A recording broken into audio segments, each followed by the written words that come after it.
probably like 30 neutral sevens, not just regular neutrals. Yeah. But like the extreme version of neutrals.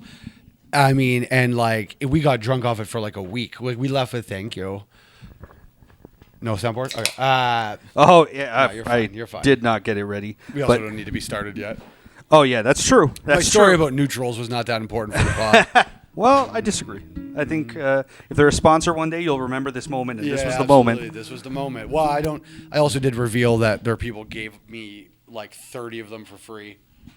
That's not technically what their job is. They're supposed to find 30 individuals to give neutrals to.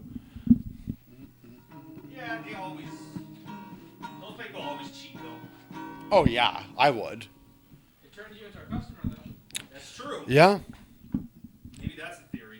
Honestly, what turned me into a customer was the margins on them. They were better than the Ace Hills. Yeah. Well, also very different than Ace Hill is a beer, isn't it? No, Ace Hill makes a seltzer. It's pretty solid seltzer. I don't mind the Ace Hill seltzer. I'm not a beer guy, so I don't know how their beer is, but they make an all right seltzer. If we speak to the culture of men, have men just given up on the idea that seltzer, like the White Claw thing, that it's gay? Yeah, no, I don't think that's because it was too easy a transition to get to seltzer from I'm a problem alcoholic. You know what I mean? Like, because vodka soda was a perfectly acceptable problem alcoholic drink to drink. Right. And so, like, just putting it into a can and putting a little flavor in it really didn't dampen it that much. College bros never had a problem. True. What was the first thing that you drank? Like, regularly? Well, I guess beers and then rum. You never had, like, a twisted tea or, like, Smirnoff Ice phase? I mean, I tried them all, but no, it would be like people either hand me a beer or rum and Coke. Okay. Yeah. So the first thing you went to, that's your Guyana. Yeah. I grew up, although, oddly enough, a lot of Guyanese over here, and even over there, love a vodka for whatever reason. Were you guys communists for a bit? No. They just, they make their own rum. Guyanese rum, some of the best rum in the fucking world. Assume. Yeah. In the world. Yeah. Like, there's awards that they got, everything. But Guyanese guys in a backyard, they'll go for, like, a rum and like, coconut water and stuff like that. A rum and coconut water. Yeah. That's what my dad used to drink. They should call it a rum and cum. That's a fun little drink. Oh, a rum and cum, please. That would end them ever ordering it again. Yeah. See, to me, coconut water, infinitely more fruity than drinking a vodka soda in some fashion. That's an interesting thing. Over here. Yeah. Over here. Over there, it's literally everywhere. So why would you make fun of coconut water, you know? Yeah, no, for sure. But it even has to feel a little gay. Even if you drink it out of a coconut, there's something sort of, you know what I mean, about it. I know what you mean. It's gay even in the delivery that you'd receive coconut water. So, I know what you mean. I can't agree because it's so good. But maybe cum is so good, so I can't, Absolutely. I think you're familiar with. I mean, I've never tasted my cum, but I do believe I've been close enough to my own cum to probably guess what it would taste like. You know what I mean? Yeah, taste and smell are close enough. And like I think I got everything I need to know about my own cum just sort of from its proximity to my mouth. But yeah, speaking of coconuts, we're still in the month of February, so I have one more Black History Month moment for the pod. Last week I said every February, every episode, we'd have a Black History Month moment. And this week's moment actually happened this month, and it was that Miss Ivy's down the street from me keeps getting shot. It's a fine Asian fusion, but you don't see many Asians in it. It's I guess they can't call it a black Asian fusion. Like, that would be a strange description for a restaurant, I think. But that's what, if you were going to describe what the fusion is, it would be scary black guys eating Asian food. So that's the culinary, That's a known thing, though. Black people love Chinese food. But this is like supposed to, this is an upscale. So this is how you know. So let me say what happened first. Sure. So I guess like 2 Sundays ago, and what's crazy is we were just up and about this night. We actually like left here around 4 a.m. that night and walked home. And about 20 minutes after we walked by Miss Ivy's, to the apartment a block away, a couple blocks away from here, which we live. It got shot at 4:30 in the morning. And so, no big deal, whatever. One shooting, things happen. And so I asked him about it on Saturday. I went by and was like, hey, what's up? I heard you guys got shot. Like, is everything like whatever? And then they denied it, which I did not appreciate them denying it. Yeah. And not just a denial. He's a door guy. He could have went, I didn't hear anything about that. Yeah. And I would have went, it's your business. I got it. Sure. You don't want to be, whatever. But they said, no, that was the weed shop. They tried to pass it off on the perfectly nice fake indigenous weed store next door. And so they didn't get shot at all. They didn't even have windows. That's funny. So I was a little off-put by that. I remember on Saturday. And I was just trying to be neighborly. You know what I mean? Like, I'm like the mayor of this part of town now. Like, I'm just every little person I'm like talking to about the bit. Hey, and what like I'm in everyone's shit now in this neighborhood, just trying to like build alliances. Sure. And so I thought like, hey, oh man, I thought we'd have like a little thing. Yeah. And so I was a little off put by his lying. And then so on family day, nice family day, we're sitting up, we're playing It Takes Two, a game on the Switch. Oh, okay. I thought you meant the song. It takes two, baby. Yeah, we're just playing that. Yeah. Imagine that was it's funny. Necessary for me to recall that in my memory. I was thinking of It Takes Two to Make a Thing Go Right. I like it. It takes two to make it out of sight. Yeah, Has anyone ever put those songs? Here, okay, hold on. You start that song, and then I'm going to start the other one, and we're going to see if we can like time it so that they work together. Are you ready for this? Wait, which one am I doing? It Takes Two to Make the Things Go Right. Oh, I'm singing it. Oh, yeah. No, don't pull it up. I want you. Yeah. Okay. It takes two to make a thing go right. It takes two, baby. You got to keep going. You can't stay, baby. It would also be very annoying to listen to, I imagine. Well, it's difficult. Anyway, no, we were playing the Switch game It Takes Two, which is it's like the exact right amount frustrating. Yeah. It's for children, but we still get frustrated at it. And we hear like 6 or 7 pops. And I'm like, and we know they got shot. And I'm like, okay. It wasn't I'm pretty, Chicago got me familiar with gun sounds. Sure. That was a nice lesson. I never anything bad happened to me in Chicago, but it just every so often in Uptown, you'd be like, well, that's the end of somebody's existence. Sure. I don't think that person's with us anymore, which is different than what happened here. So they shot at them at 4:30 in the morning. There you go. Yep. Well, do that. Hit that 6 times.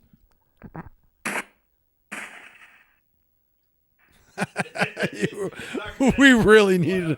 Yeah. All right, we got it. I think there's a secret linger at the end that we're not hearing because it's silent. Okay. But that's why I won't replay the next one because it's catching the linger. Yeah. It's got to let the air compress. That's right. So the air compressed 6 or 7 times out of this gun, and also we're just retarded. How long did we wait before we went and ran out into the streets to see what was going on? Like. Well, I like that you're taking this the opposite way. Yeah, no, for sure. We should have waited more than 10 minutes. Yeah. But so I've never had this feeling before. So we hear it. I like grapple with like, that's for sure gunshots. Let's go see what's going on. And then we go out, and I've never been, it was such a sense of relief to be like, oh, thank God it's Miss Ivy's again. Okay. You know what I mean? Because you're like, I don't want this to be random. Yeah. Like, if we're just now having a problem with like buildings randomly being shot, that sucks. I could never eat at Miss Ivy's. Like, that's going to be just fine, right? Sure. You treat it like a shooting range. You're like, oh, that's where shots happen. Yes. Good. We just walk on this side of the street now. Yeah. But this time was 4:30 in the afternoon, which I'm trying to crack this case with deeper meaning. I think 4:30 has something to do with it, but Kennedy does not agree with me on this hypothesis. It's just probably random, but both times 4:30 a.m. then p.m. Huh? Interesting.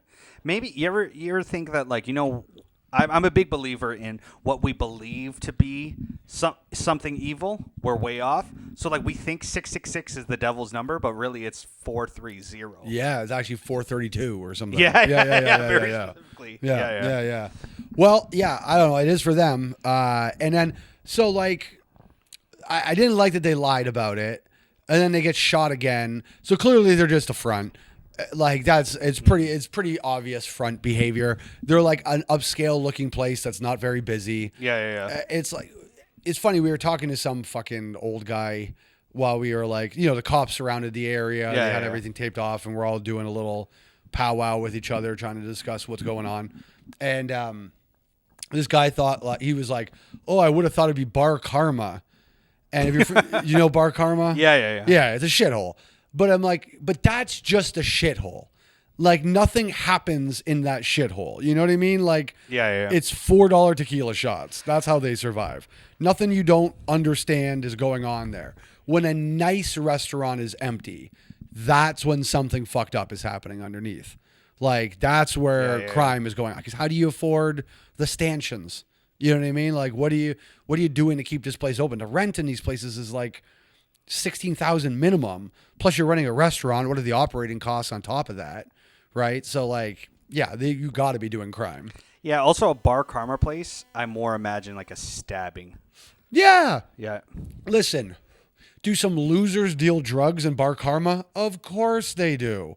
You know what I mean? Like, that's what Bar Karma's for. Some losers who think they're big shots dealing a lot of drugs. Nothing worth shooting at. You know what I mean? Like, it's not a shoot at problem. So, anyways, if you're visiting Toronto, don't eat at Miss Ivy's currently.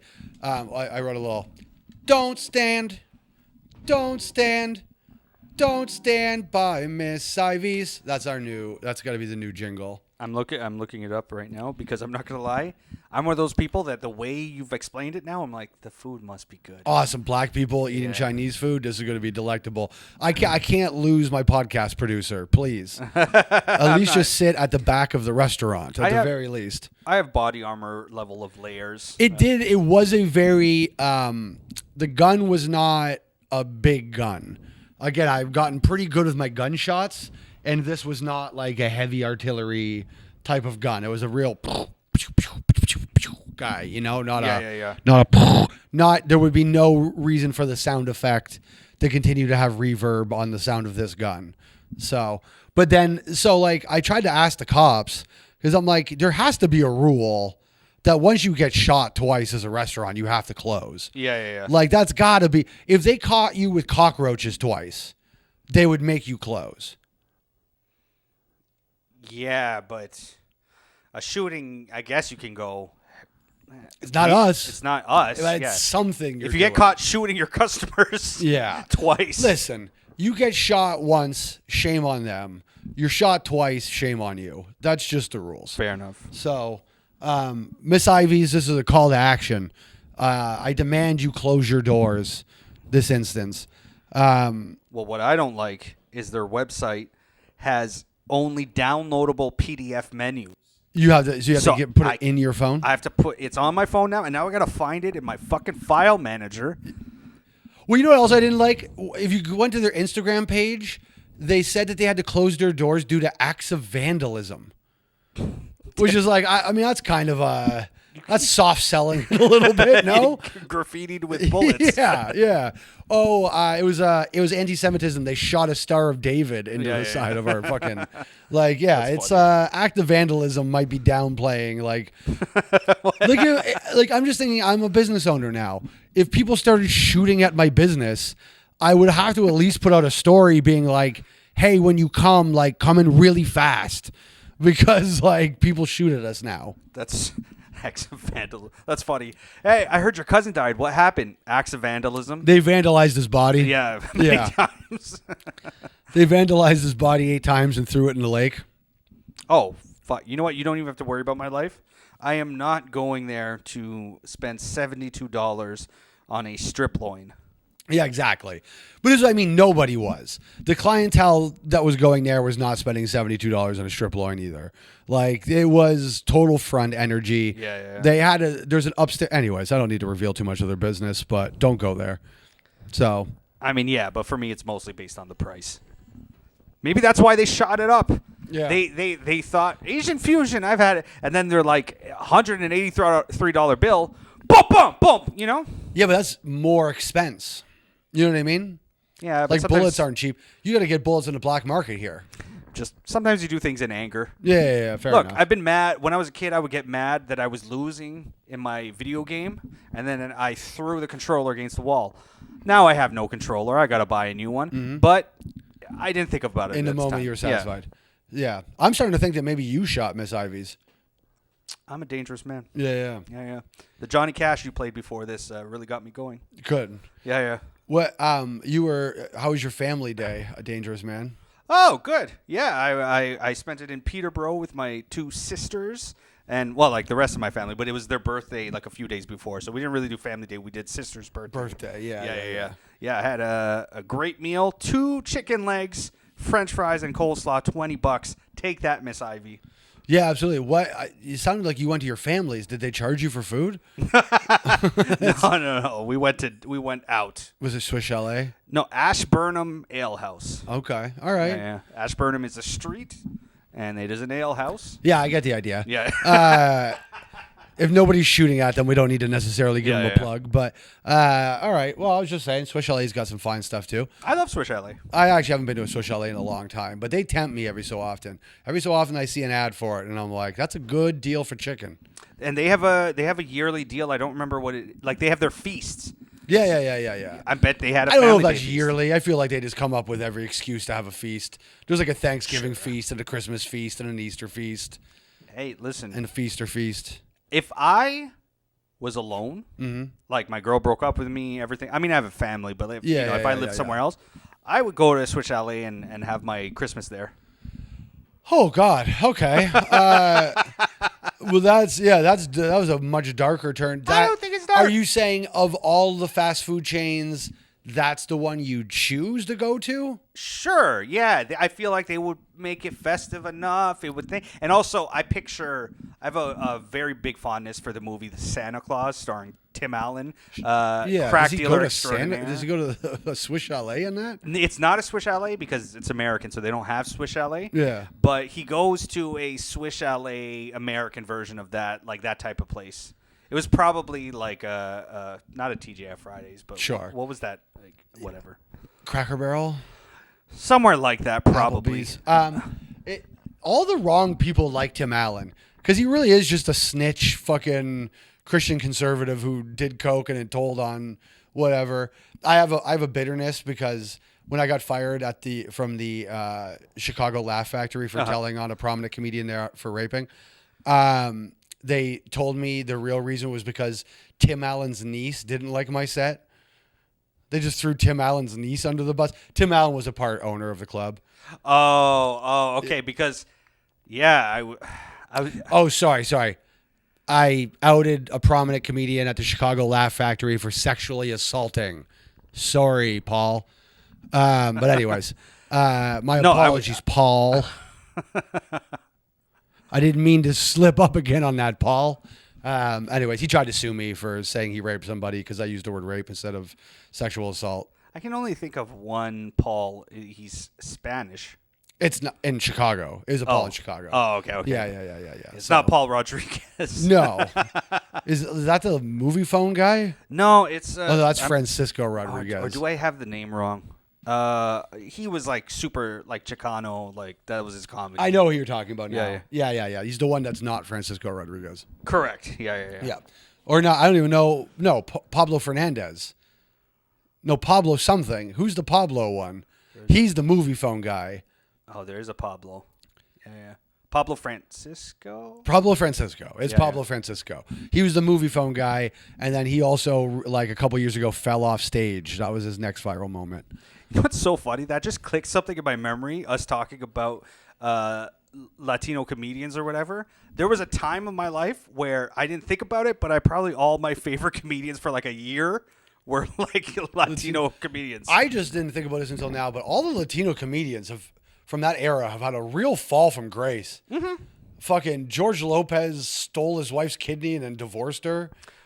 I mean, that's cool. You're right. There's an exception to the rule. He's the cool one, and then everybody else. That makes you hope that hauntings are real. Like I hope he has visions from that fucking kidney every day, though. Whatever. That's the deal. If your wife gives you a kidney, she can get so fat she can just do what it's a kidney. That's crazy. Like that's not. You know what I mean? I think that's I heard about that. I thought that's fucking hilarious. It's not. If I was like his son, I would. At that point, just secretly kill her. Like, what are you even doing at that point? You already took a kidney. Yeah. You're not past it. So why don't we just put some medicine in her fucking food and just end it? That's silly. And if you kill her, she lives on in you anyway, so she's not really dead. Well, and also you're gonna need another kidney down the line, probably. So, like, keep her on ice. Oh, that's what I was wondering. I'm like, it's not going to be good, but yeah, if you keep it on ice, Dahmer it for a while. Or you could just make her a vegetable, I suppose. I was going to say he'd have to take care of it, but he has enough money that he could have kids. Someone else is going to take care of it. Yeah, he's Hispanic. There's not 45 family members to handle that. Yeah. Yeah. There are no Terry Shivos in the fucking Hispanic community because they just keep them locked away in a abuela's house. I think his bigger fall from grace more recently, although I didn't care, was that that comedian Ralph Barbosa had a little tiff with him. Well, he also had a thing on the Kiss Cruise, but what's the Ralph Barbosa one? Ralph Barbosa, somebody asked him in an interview, somebody asked George Lopez in an interview about Ralph Barbosa, and he's like, I don't know, fuck him, I don't know him, or whatever. Okay. And then I might be reversing this, but either way, these two interviews happened. And Ralph Barbosa was asked about George Lopez, and he just said, I'm not really a big fan. I mean, it's not like I really cared about him because they expect him to care about him because you're a young Hispanic comic. He trailblazed and stuff like that. So then I think George Lopez took that as some sort of insult or whatever. And they just don't, they've kind of gone out and they don't like each other. Well, that's so sad. We just can't, because how did the old Hispanic comedians fall on ice and stuff? Like, where do they have any of them turned into like a Dennis Miller? But like, is there like a conservative old Hispanic comic now? There has to be. I mean, Joey Diaz maybe, but like that doesn't really count. I don't feel like that's not the same thing. Yeah, he never went all in with like. I don't know. Well, I can't say that. He is very, like, I'm Hispanic, and he talks about that, but... Yeah. Well, Cubans different, too. Cubans are just conservative by nature anyways, like, if they're here, because they left there. So, like, that's kind of a clear... Cubans, Venezuela, I believe we discussed this on an earlier episode. We're in reruns now. I really... If you don't talk about Epstein, it's just nothing. We'll do a clips show. We're literally talking about 90s fucking Hispanic comedians just to try to... How many of them are on the Epstein list? There's probably a couple of them that probably got to the island. I don't think... Chris Tucker went to the island.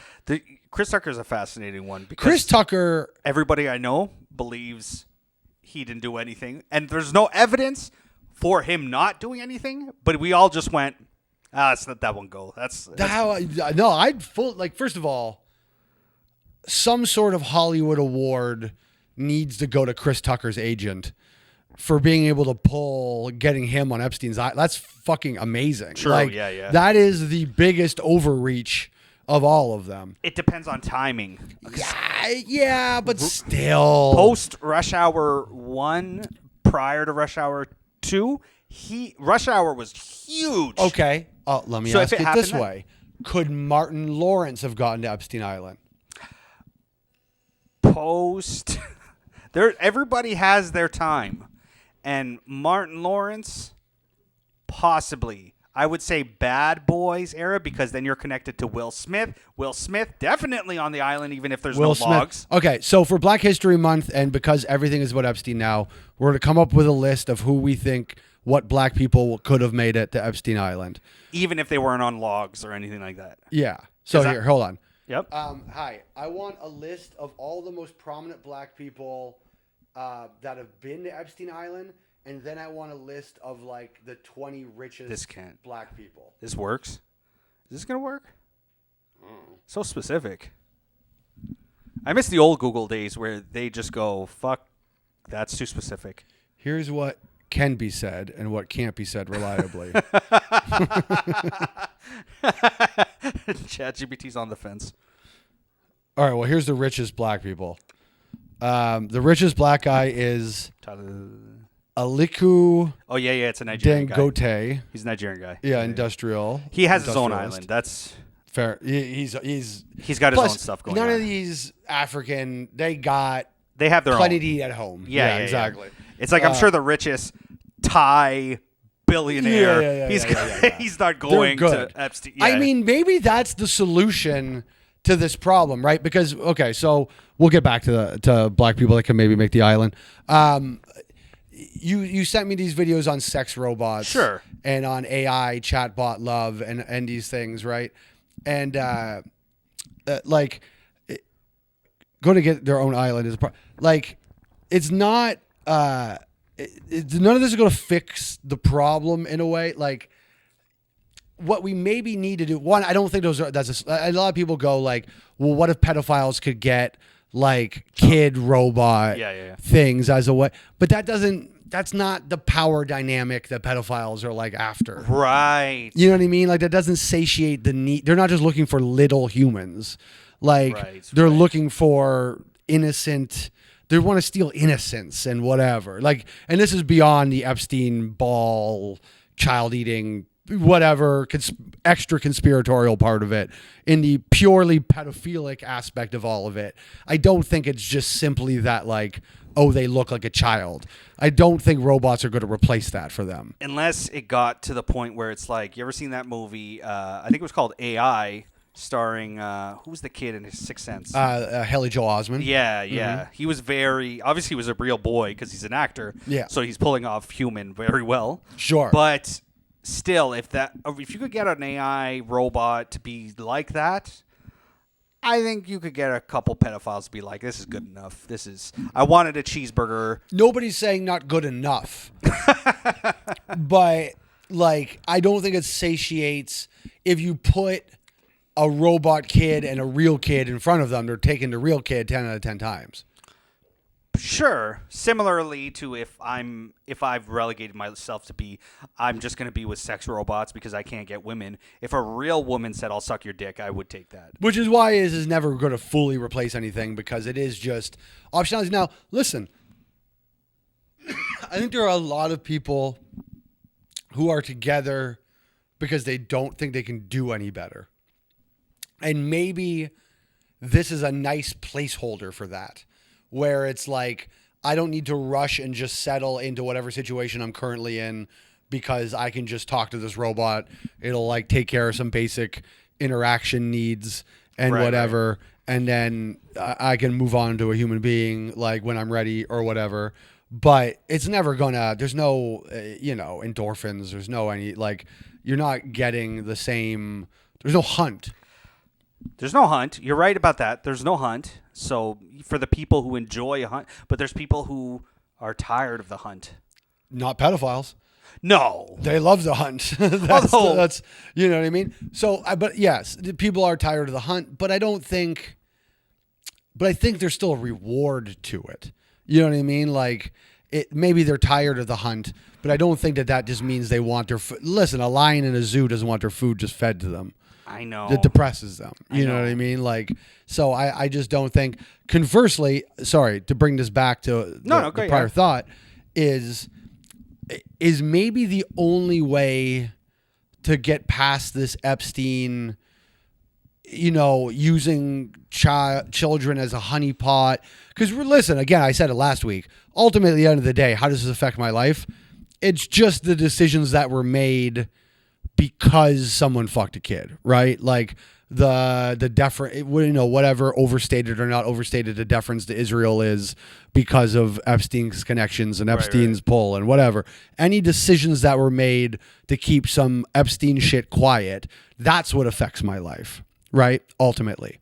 So if we were going, hey, this Nigerian dictator or industrialist or this Thai whatever, they're not going to do it because there's a culture of fucking kids already where they come from. Maybe we just need to let them openly fuck the kids. Maybe we just got to give up and go, well, at least if you're just allowed to fuck kids, they can't use it against you anymore. They'll probably come post us legalizing prostitution, because I feel like that's a bigger thing to... A step. Now, it's like, let's look at it like drug decriminalization. You know what I mean? The whole thing about decriminalizing drugs is supposed to be that when it's decriminalized, it goes down. So, like, ultimately, if we believe that, would we not believe that then maybe there'd be less kid fucking if we said, kid fucking's fine? No, I just can't. No. Okay, all right. I can't believe that's possible. Okay, all right. I mean, listen, there would be a temporary surge on kid fucking for sure. There's going to be like a 6-month spike where it's like, boy, that was tough to get through.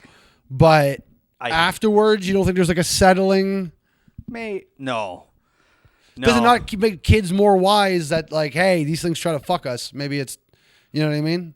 Yeah, but it's so taboo that I just can't imagine. Like, I can't look at it the same way as I never tried weed until after it was legalized. Sure. So you're not going to fuck a kid till it was legal. All right. To be fair, if we follow... I hear you. If we follow that same storyline, I'll try it when I'm at a cottage. I'll eat a passion flaky after. Sure. And then decide it's not really for me. You're eating a passion flaky during, but... No, that was the best passion flaky you ever had in my life. Yeah, I imagine. I imagine. Yeah. But I decided I didn't like it, and I've only done it a couple of times since. But a couple of times. Yeah. So what's a couple of times? What's a couple of kids? And a couple of times I did it after, I only did it because other people were doing it. And that's the thing, is that, at least then I can't go, hey, Sanker, I know you fucked that kid. You know what I mean? Like, you could just go, hey, listen, it was college. Yeah. I fucked a kid or two. You know what I mean? It wasn't for me. I get why other people like it, but it's not my thing. And I just moved on with it. Maybe that's better, Yeah. Because it doesn't, listen, No. The same way we'll say about drugs, drug prohibition didn't stop drug use. There's plenty of rules on the books about not fucking these kids. Doesn't seem to be slowing them down at all. No, if I'm going to take a hard stance here, I am pro keeping pedophilia legal. What if we instead incentivized? We gotta, it's like when you train a dog, right? It's like the Cesar Millan school of it, where it's about positive reinforcement, not negative reinforcement. Maybe that's the exact opposite. Maybe he was a negative guy. But anyways, positive reinforcement, right? So maybe we like reward you somehow for like the older the person you fuck, there's some sort of incentive based thing there, Yeah, like a point system. Yeah. Like some sort of tax break on fucking old people. Yeah. Joe DeRosa would have good taxes. He likes older women. Okay, got you. You're a real book of Joe DeRosa facts over there. I'm as close to a Joe DeRosa stalker as it probably has ever existed, because I know he's not super famous. But Yeah. I like him a lot. I don't think Joe DeRosa's family likes him this much. Not his original family. Yeah, absolutely. So they like him as much as your original family liked you. Absolutely. More than your family did, because they loved us enough to give us up. That's what they told me when I was a kid. That is a funny thing to tell adopted kids, is that and they just they loved you so much, they just wanted you to have a better home, because they're just like, your mom was a teen whore, and she needed to just, her parents would kill her if she got aborted. But how upset would you be if I was aborted? Not at all. No. Oh, okay. No. You'd be in heaven with all the rest of the angels. No. I believe purgatory, if you're going to be real hardcore about it. Sure, fair enough. Sure, yeah. If you found out your parents weren't poor at all. Yeah, that'd be aggravating. Yeah? Yeah, because my my adopted parents were. So they just have to, nothing is unforgivable on my birth parents' story, except if they just made literally even $10 more than my dad did. My mom doesn't even, there's no income to account for there. So like they just have to be under my dad's income somehow, and then it's all fine. Yeah. What if they were just like, your mom's like, I was going to Rome that summer, and we're Christian, so I don't believe in abortion. So I just, scurried you away. I mean, listen, there's something to be said. I ruined her trip to Rome for sure. You know what I mean? She had to like bleed on a floor, like be all spotty and. No, I'm thinking more like she has a Rome planned, and she's like, I don't want to be a mom. I'm a young woman. What if that was your mom, and she's just like, I had a lot of plans for my life, and you didn't factor into that. Listen, this is going to sound very pro-life, but it didn't kill me. So it's just like, It's just such an annoying thing to deal with. Like, it's very hard to be at somebody who went through 9 months of all of that shit when they could have just very easily flushed me away. You know what I mean? Sure. Like easy peasy, in and out date. Like, you need someone to drive you home after. But like it's day surgery. You know what I mean? It's not going through a lot. It's a lot easier than carrying a baby for 9 months. So like if you're willing to go through all that, like you deserve a pat in the back. Yeah, it is crazy that if you decide to go the route of I'm going to give up my kid for adoption, you still have to go through hell for 9 months, sometimes 10. Yeah, that's what I'm saying. It's like enjoy your summer, ma'am. Like that's a crazy sacrifice. Not the giving up the baby part. Everybody always talks about that, like the whatever. It's like 9 months of like. And she was young. Like she fucking ruined a year of high school to just give a baby away. What if you found out she was like 36 45 and a lawyer? years old? Yeah. I'm not. Oh, no, 45. You don't want an old mom, so don't worry about that. Well, that's what I'm saying. Like, yeah, it's not. I'm not autistic enough for that. So, but yeah, none of these things are going to replace it. Like, I don't know. Aliku Dangote is not gonna stop whatever he's up to because there's robot kids. No, you have to go more American. Let's be honest, American and European. I'm actually quite surprised by like how much I don't know these names. So, David Stewart with a D, Robert F. Smith, Alexander Karp from Palantir is the fourth richest black person. I don't know. That's not great. What's Palantir? That's like the company that's spying on all of us. Also, Alexander Karp does not sound like a black name. Let me look up Alexander Karp real quick. Does ChatGPT just not know what black people are? Maybe he's part fish. I mean, but that's like he could swim then. Yes. Which is not, Oh, I literally looked up Alexander Fish now. Sorry. Alexander Karp. I think we can go with some definites, like Will Smith, definitely. If it's not Epstein Island, a different island. Hilarious. Alexander Karp is just a white guy. He made it on the list. Did I? Here is a reliable list. Sometimes things will surprise you. Some of these people are white. Sorry. You got to be careful because I learned recently. Did you watch that show Adolescence? No. Did you watch Boardwalk Empire? Do I know the rapper Brother Ali? I think is the question that you need to ask. No, there's an English actor. He played Capone in Boardwalk Empire. He's been in a bunch of other stuff. And he's black?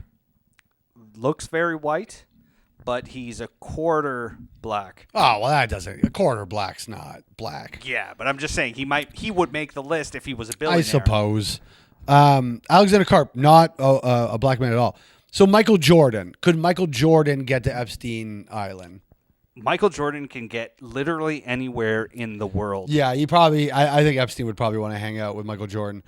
Oprah probably has been. Jay-Z, I think we know what Jay-Z's up to. Oh yeah. If he didn't have to go to the island. He could just go to Diddy's place. I'm a strong believer in. I don't think that any of the allegations about him are correct. In that the ones that have been publicized, but do I think those allegations really happened, but he did it to other people who aren't out there? Yes. Meaning I think he's a bad agent, a bad guy. A bad agent. But the people who came out and said Jay-Z did this to me or whatever, I think they were also bad agents. They were fugazi. So where are the actual victims?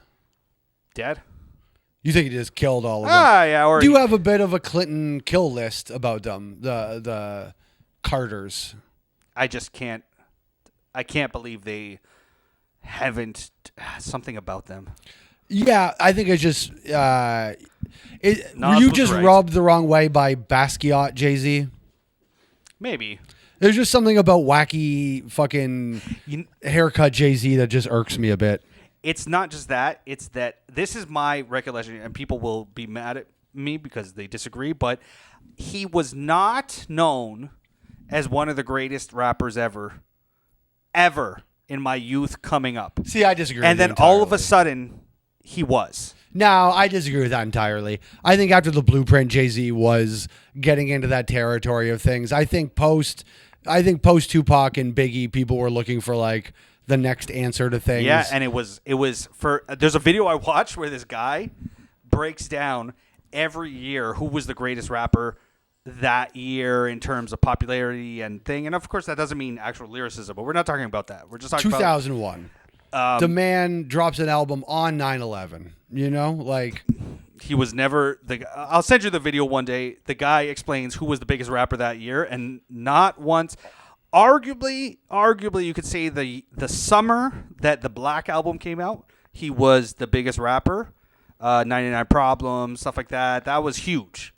But other than that, it was DMX. It was even. I don't even like him that much. No, but Wayne, this is not you. How old are you again? 36.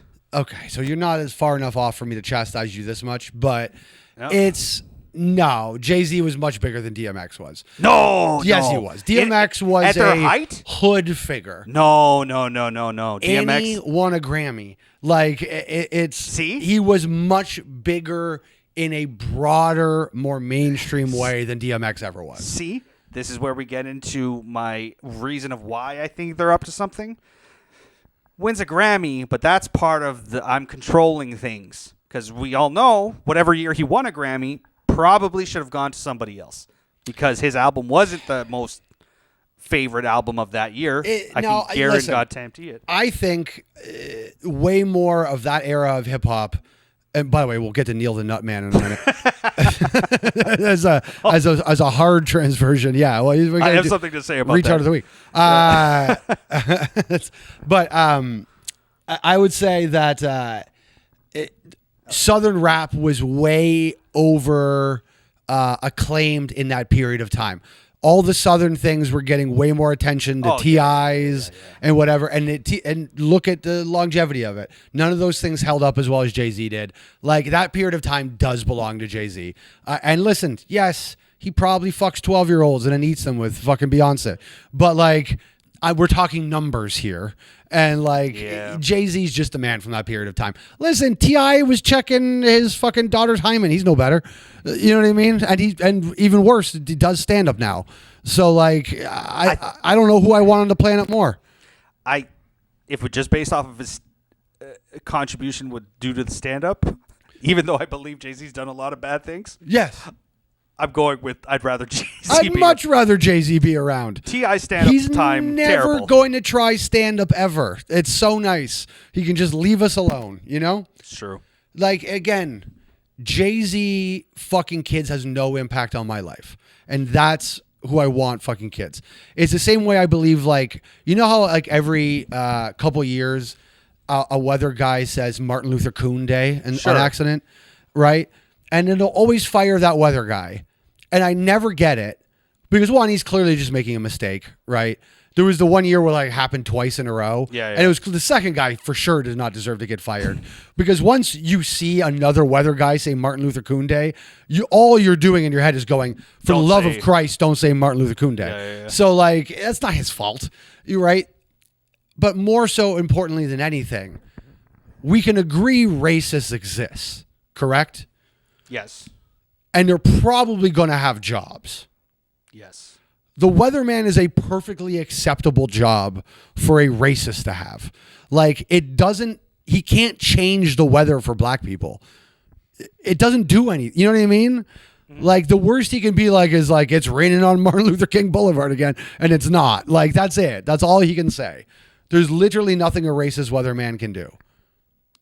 I saw in a sitcom once, I think it was Larry David, Curb Your Enthusiasm. The weatherman would predict rain so that people wouldn't go play golf, and he could, go play golf.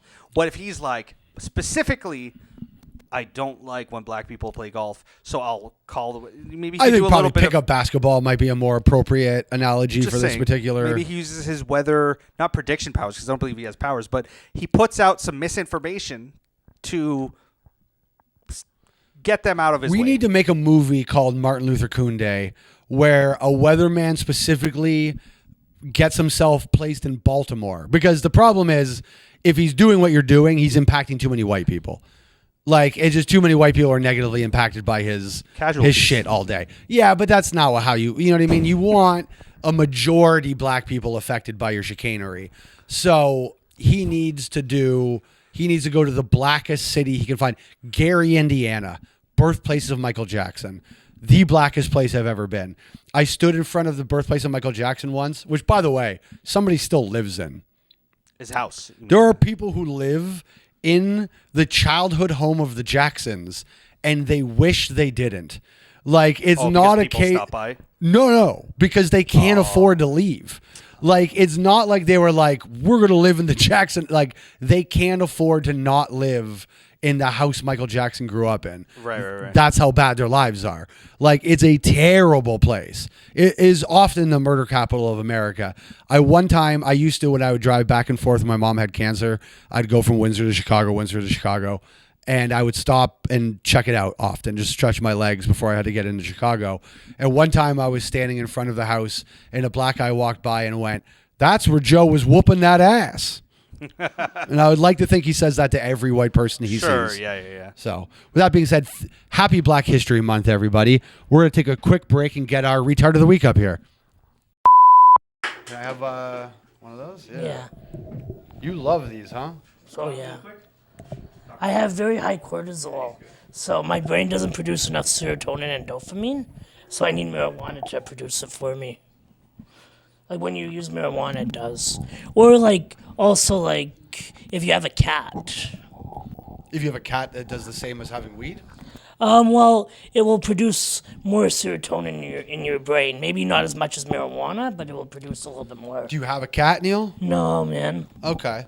I can't take care of an animal. I can barely take care of myself. Neil called me today, and I answered, and the first thing he said to me was that thing he just said about needing weed because he has low cortisol. High cortisol. High cortisol, sorry.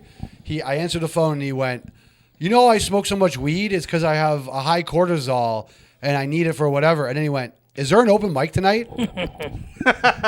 That was it. And then he showed up thinking it was the wrong day.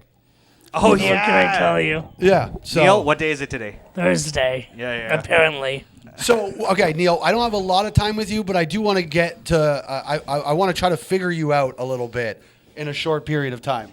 Sure. You of course, are Neil the Nutman. How do you say your last name, your actual last name? Galani. Galani. Galani. Okay, that's not as hard as I thought it was. Yeah. So Neil the Nutman almost Italian Galani. sounding. Do you go by Galani on stage or just Neil the Nutman? Neil the Nutman or Neil G, like the gangster. Got you. Neil the Nutman, I think, is a perfectly... Listen, you're a kooky character, and you need to, kind of stay in your lane of being... create an expectation. Over the years, I've been referred to as Nut Smuggler, Double E, Tink. So those are 3 nicknames I've gone by. Okay. Double E, I don't care to be known as a big boopy. What is double E? Neil, N-E-E-L. It's an got it. unusual spelling of the name. It is an unusual spelling of the name. Yeah. Were you going to say something, Sanker? Oh, no. But he just got sad. You got sad all of a sudden. When you said it's an unusual spelling, you just kind of put your head down. Everything about me is unusual. What can I tell you? I will say, this is the only, because I like to let you talk to the person the whole time, but I did want to ask, when I was outside, I got out of my car, and I saw Neil, and I thought he was on the phone, but he wasn't, if you're catching my drift. Sure. Were you yelling at yourself? Not that I know of. Was I? You were pretty audibly mad at someone. Oh, okay. And then when I saw you weren't on the phone, I was like, I could. Maybe there's a reason. Maybe I missed something. Maybe you stubbed your toe and you're like, motherfucker. Yeah, like a public moment of frustration. Yeah. Well, yeah, I get those sometimes, I must admit. But you have no memory of it upstairs? No, I like talk to myself and get upset with myself sometimes. What would you say the most common thing that you would get mad at yourself about would be? Oh, just like past memories and flashbacks and stuff. Well, that's terrifying. What? You're gonna have to elaborate, Neil. Like, I think I might be suffering from PTSD, having flashbacks. okay, all right. Yeah. Now, I went to dinner with Neil about a week or so or more ago or whatever, and within a week-ish time, and I had been told that Neil's family like escaped Uganda from Idi Amin, and I was really trying to like have a conversation with Neil and like find out more about like the origin of Neil the Nutman, and then it right back to Kenny Bania and Seinfeld. Like he has a very there's a wall up with Neil the Nutman. Yes. Oh, I'm sorry. What would you like to know about Idi Amin in Uganda? Well, not necessarily about Idi Amin, but just like I'm trying to understand like you're a strange figure. Like you're weirdly successful in this other world, in the nut business. Like I would say that seems safe to say, right? Yeah, I guess so. Kind of. I made a living. You certainly have made a living, I'd say. Yeah. And like, it's an odd business to begin with. Like it's, I mean, it makes sense. Somebody's got to sell the fucking nuts. Like, and nuts are expensive. And peanuts come from Gujarat, which is where my family is originally from, Gujarat, India. Okay. So we were importing peanuts from Gujarat, India. So does this come from like are you a family of nut importers? Yes, but it's my own business that I own. Gotcha. I wasn't. It was not in trying to imply nepotism.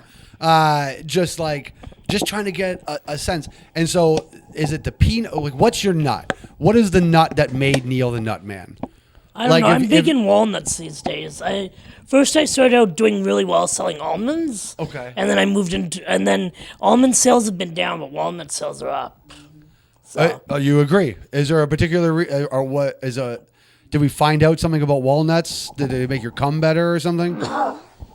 I think it's just a price thing. Okay. I can get very good prices on walnuts. So. Were you ever married or anything, Neil? I was, yeah. You were married. Okay. Yeah. All right. That makes a little bit. How long ago did that resolve itself? We'll About a decade ago. All right. Yeah. All right. How old are you, Neil? 45 almost. My birthday's March 8th. Oh, okay. So we'll have a party Mine's together. 26. Not nice. too far off. Hey, there Well, you go. cheers. Does that make you an Aries? Oh, I don't know. Okay. I'm not All really right. sure. You don't believe in that and whatever. I've never paid attention to that. So, okay. Listen, I just want to, we don't have a lot. I can't get everywhere with Neil the Nutman, but I am trying to like humanize. Get past his tough outer shell, would you say? I love it. Yeah. I want to crack the shell of Neil the Nutman a little bit. And like, cause there's like a brazenness about Neil that you would not see coming meeting him. Like we went and had this dinner the other night at an Indian restaurant and he just brought his beer in with him. Like he just doesn't care. Like he's a successful business guy in a there's a world where Neil behaves. You know what I mean? Like where whatever. And then there's this other. There is a Charlie Paradise-ness to Neil. He's obviously way more in control than Charlie is of whatever that is. Like he has this shit together in a far greater capacity than Charlie obviously does. But there is like, were you always were you a troublemaker as a kid? Oh, yeah, man. Yeah. Big troublemaker. To what extent? Like, give me an example of that. Like getting drunk during spare time in school and then going back to school. Okay, that's pretty shitheaded. Yeah, I got in so much trouble. And they used to honor me for my leadership skills in school. Where did you go to school? A private school in Richmond Hill. A private school on top of it. All right, now there we go. I think deep down the teachers had to be nice to me. They felt bad for making fun of me behind my back, so they did stuff for me, like favors, made me gave me extra marks and whatever. And then, so eventually you joined a community of people who made fun of you directly to your face. Who makes fun of me to my face? Well, it's comedy. I mean, this is kind of what we do. Yeah. I mean, Neil, you have to be comfortable with that. Yeah. I mean, Neil, this is a business where we're going to make fun of each other to a degree of things. Okay. All right, you I sound thought it hurt was by just a that. joke. No. What is a joke? That's kind of the idea. No, that is. That's what you Yeah. I That's thought what. it No, was that's just what we're a saying. joke. I make fun of. I've called Saker fat probably 3 times this episode. Yeah. No. Okay. Hey, you know the other No, students? once at least. No, just At least once. But 3 was more. You're coming down. No, Everybody's but I coming don't follow the rules in the nut business either, so no one really Whoa, likes what me the anywhere. fuck does that mean? That sounds way more Not paying dangerous. bills Than... on time and stuff. Oh, okay. Yeah, That's not good. So wait, are you just not? Yeah. Are you going to be okay? Yeah, I'll be fine. Yeah. Is it a business? Well, like, at this point, the suppliers know not to give me credit, so you got to He's sick. just describing a bad businessman. Okay. All right. Well, that maybe we're revealing a little bit more of Neil. Neil, who's your favorite comedian? oh, Kenny Banya's a really cool guy. I like him. I'm a fan. No, I get that. And there's not. Steve was great all weekend. Really funny dude. I really like Steve. But like of all the comedians in the entire universe, not just because you've met him and whatever, that's your favorite comedian in the entirety of the universe. Well, Russell Peters has some talent, but he keeps reusing his material over and over again. I'm tired of hearing it. Yeah. Take a shot at Russell. Sacha Baron Cohen is fucking hilarious, but I try to be like him and use his material. Oh boy, do I get in trouble! He's not a stand-up, though. But seriously, I saw Sacha Baron Cohen kiss the back of some girl's hand, and it was the funniest thing I've ever seen in my life. And I tried to do it to some girl that I met at Comedy Bar, and she went ballistic.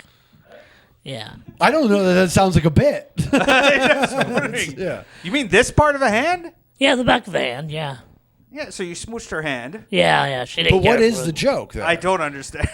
It's not a joke. It actually happened. Like Sacha no, Baron but I mean- Cohen, yeah. he met some woman posing as the Queen of England. He kissed the hand. He takes 2 fingers. He starts going up and down. I thought it was so funny. Got it. Okay. He was. And then Were you on camera at the time?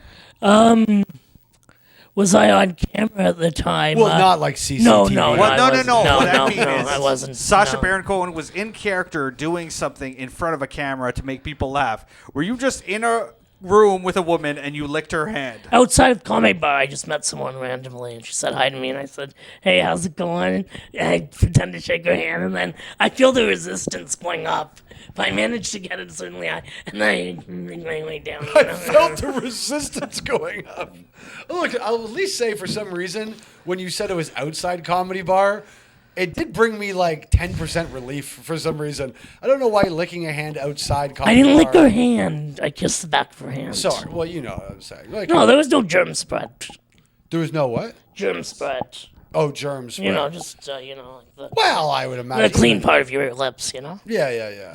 Clean but part the of your. parts that exposed to the air, not the in part, the outside part. I've never watched you be more confused. But you know what I hate is I don't hate the argument that the outside of my lips are cleaner probably than the inside of my mouth. Like, Yeah. Like, And if you could be touching someone else, oh yeah. like what is cleaner, lips or tongue?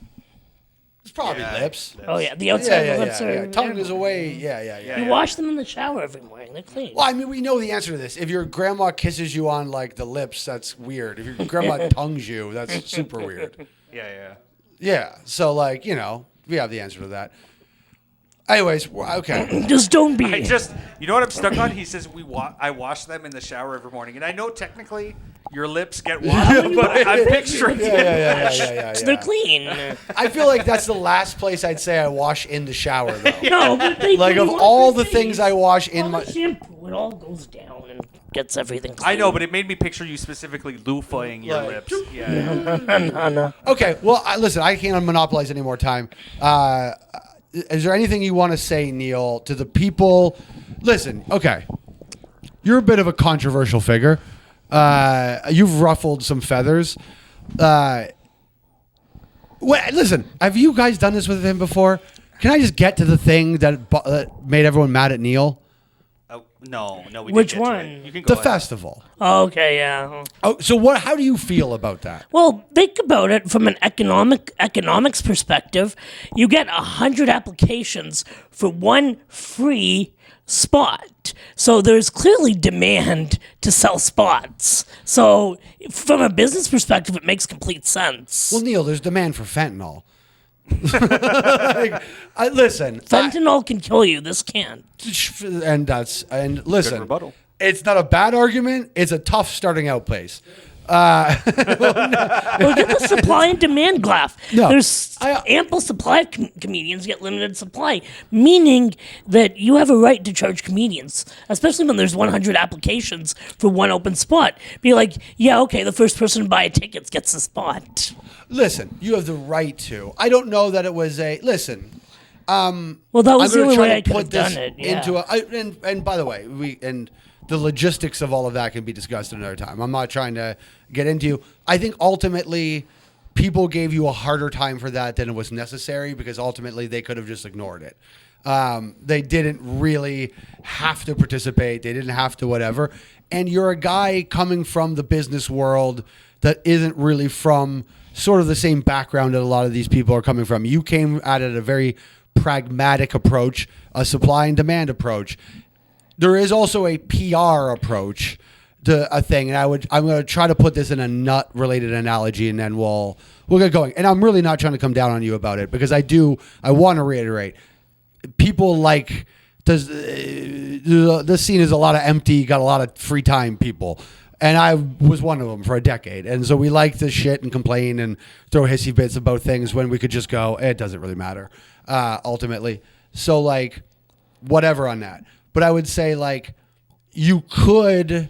So say you got word that, like, a shipment of nuts were... I don't know if nuts get E. coli, but let's just say for the purposes of this, nuts can have E. coli, right? And then they were like... So, like, we don't know they have E. coli, but, like, there's a good chance, but we will knock off, like, $30 a bucket or whatever you buy nuts in. And we'll reduce the price down a lot, but they might have, we don't know, but they might have E. coli. You can see how that would be like a PR problem for the long term of your business. It's a short term solution for a long term problem. Would that be a fair assessment, maybe, of like that decision? Well, in that sort of thing, you would first of all you'd see, can the nuts be roasted, because oil roasting is a certified skill step, and then dry roasting will kill some of it, but maybe not all of it. You couldn't answer that any more perfectly. Thank you very much, Neil the Nutman, everybody. I had more to say, but okay. No, but that's just the funniest way to do it.